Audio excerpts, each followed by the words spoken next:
guys, welcome back to another video. So we're on Rottnest Island, one of the greatest places to spot wildlife in the world, even home to the infamous and adorable quokka.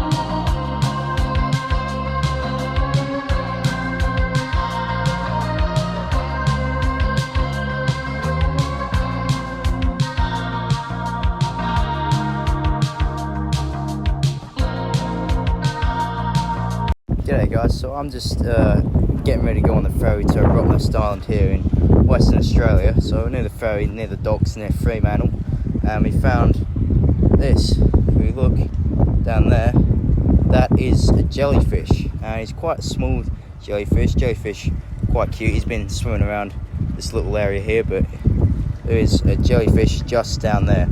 Now the thing is about jellyfish, what you can do with them, right, is that not every part of a jellyfish is venomous. You see, you can actually touch the bell, which is the top of its head, and yeah, so jellyfish are quite amazing creatures. Actually, some jellyfish that are immortal, so they can't die. He's just swimming under the thing there, and he's not visible anymore. But yeah, there are some jellyfish that can't die. They are immortal, and here in Australia we're home to some very venomous species of jellyfish, such as the box jellyfish. They live up in Queensland, the other side of the country. And if you swim around off the coast of Queensland, somewhere near the Great Barrier Reef, Cairns sort of thing, you have a chance of being stung. So if you go there, make sure you wear sting suits. Yeah guys, so we've just found our first quokka here. This bloke here. He's a dog. He's just been around here trying to munch stuff, and he doesn't seem too scared. I mean, usually animals around this size, you know, like smallish marsupials, they'll bounce away, but this guy, he seems quite cute, and he's the reason why Rottest Island's called Rottest Island is when the Dutch explorers first came here, and they saw this island, this biggest population of quokkas on the planet. You can actually find them in the Perth Hills where they're staying, but that's concept for another time. This is the biggest population of quokkas on the world. So when the Dutch explorers came in, they saw a bunch of these guys and they thought they were rats. So that's where the name Rottnest Island, rat in Dutch is rot, so they thought they were rods, so they called it Rottnest Island. These guys, quokkas. Apparently the island's full of them, so we're gonna let them be.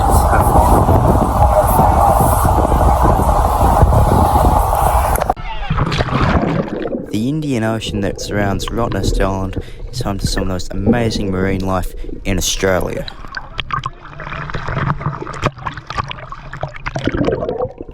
In the sea that surrounds Rottnest Island, you can find many great species of marine life, such as green sea turtles, grey nurse sharks, and even humpback whales in the wintertime.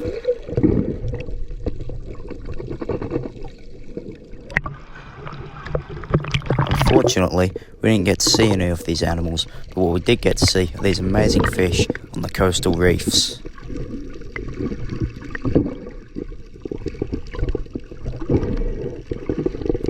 One of the fish we saw lots of were these silver drummer fish. They were absolutely everywhere.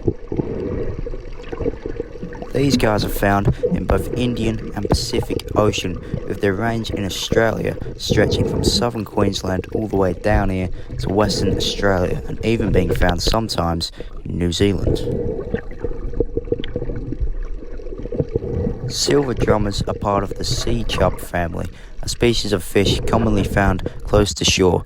Explains why we found these guys so close to the beach.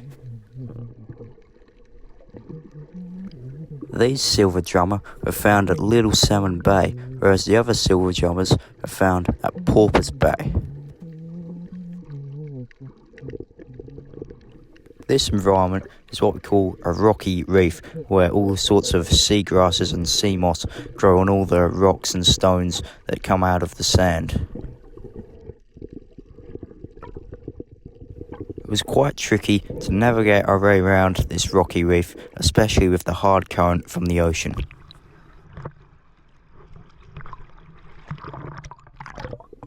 Now, if this was tricky for us, just think about how hard it would be for these silver drummers that call this place home.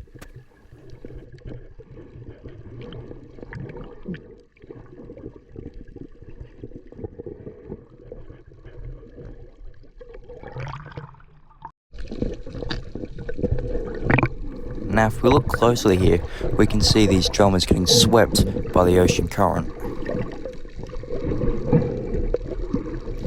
This just goes to show how bad the current was on this day, and if you want to go on a day like this where it's a bad current, it could end very badly for you.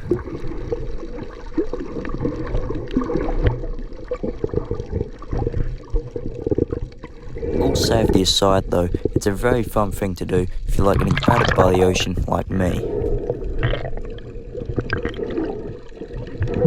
This footage was taken back at Porpoise Bay, which on the mainland looked very like a rocky place, but underwater was a lot smoother than Little Salmon.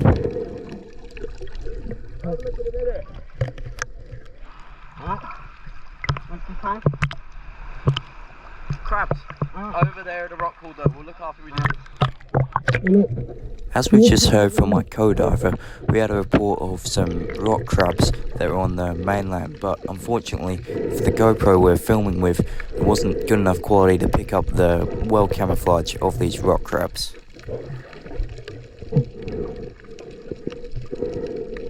Now you see what I mean when I said Rottnest Island was full of silver drummers. Go far out.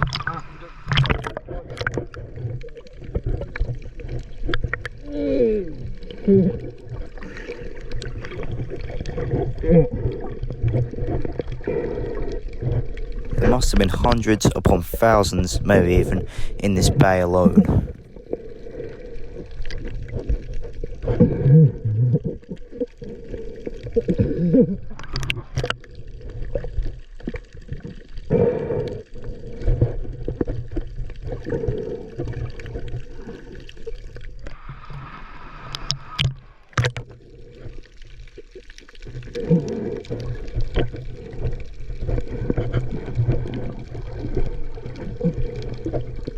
A school of silver drummers usually holds about 50 fish, which is crazy. If a silver drummer's lucky, it can live up to 93 years old, which is 10 plus years older than most humans. Snorkeling close to shore in Rottnest Island is absolutely harmless, but once you go out into the deep, that's when stuff starts to get real. Back in 2011, American diver George Thomas Wainwright was attacked by a 3-metre-long great white shark off the coast here in Rottnest Island. Now this was probably a miscommunication between the shark and George, because George was probably wearing a wetsuit which the shark would have mistaken for a seal. Guys, so just found another quokka. This island is absolutely rampant with quokkas, and there's a lot around here because obviously there's much cafes and restaurants if you've been here to Rottnest, and they come here so they can get tidbits off all the tourists. But if you are a tourist, it's very important you don't get too close to the quokkas. Obviously, if you're a quokka, you wouldn't want a camera shoved in your face, but yeah, they're amazing. And there's actually another thing about quokkas I didn't say before.